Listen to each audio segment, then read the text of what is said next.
బంగాళాఖాతంలో అల్పపీడనం ప్రభావంతో రాష్ట్ర వ్యాప్తంగా పలు ప్రాంతాల్లో భారీ వర్షాలు కురుస్తుండగా తాజాగా వాతావరణ శాఖ రెడ్ అలర్ట్ జారీ చేసింది. అల్పపీడనం రాబోయే 12 గంటల్లోపు వాయుగుండంగా బలపడనున్న నేపథ్యంలో ప్రభుత్వ యంత్రాంగం అప్రమత్తమైంది. పలు జిల్లాల అధికారులను అప్రమత్తం చేసింది. అత్యవసరమైతే తప్ప ప్రయాణాలు చేయరాదని మంత్రులు సూచించారు. రానున్న 24 గంటల్లో దక్షిణ కోస్తా, రాయలసీమలో అతి భారీ వర్షాలపైన తాజా హెచ్చరికలు జారీ అయ్యాయి. బంగాళాఖాతం, ఉత్తర శ్రీలంక మధ్య అల్పపీడనం కొనసాగుతుందని, రాష్ట్రానికి వాయుగుండం ముప్పు పొంచి ఉందని వాతావరణ శాఖ అధికారులు తెలిపారు. తదుపరి 12 గంటల్లో మరింత బలపడే అవకాశం ఉంది.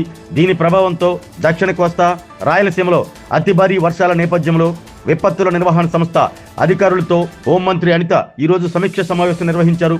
బలమైన ఈదురుగాలులు వీచే అవకాశం ఉందని, అత్యవసరమైతే తప్ప ప్రయాణాలు చేయరాదని సూచించారు. సహాయక చర్యలకు ఎన్డీఆర్ఎఫ్, ఎస్డీఆర్ఎఫ్, పోలీస్, ఫైర్ సిబ్బంది సిద్ధంగా ఉండాలని హోంమంత్రి ఆదేశించారు. జిల్లాల్లో కంట్రోల్ రూములు 24/7 అలర్ట్గా ఉండాలని ఆదేశాలు జారీ చేశారు. ప్రాణ నష్టం జరగకుండా చర్యలు తీసుకోవాలని, ప్రజలకు ఎటువంటి అసౌకర్యం కలగకుండా చూడాలంటూ స్పష్టం చేశారు. వర్షాలు, పిడుగులపైన ఎప్పటికప్పుడు ప్రజలను అప్రమత్తం చేస్తూ మెసేజ్లు పంపాలని మంత్రి అనిత అధికారులను ఆదేశించారు. సహాయం కోసం 24 గంటలు అందుబాటులో ఉండే టోల్ ఫ్రీ నెంబర్లు 112, 1070, 1800, 425-0101 సంప్రదించాలన్నారు. ప్రజలు సురక్షితమైన భవనాల్లో ఉండాలని హోంమంత్రి అనిత సూచించారు.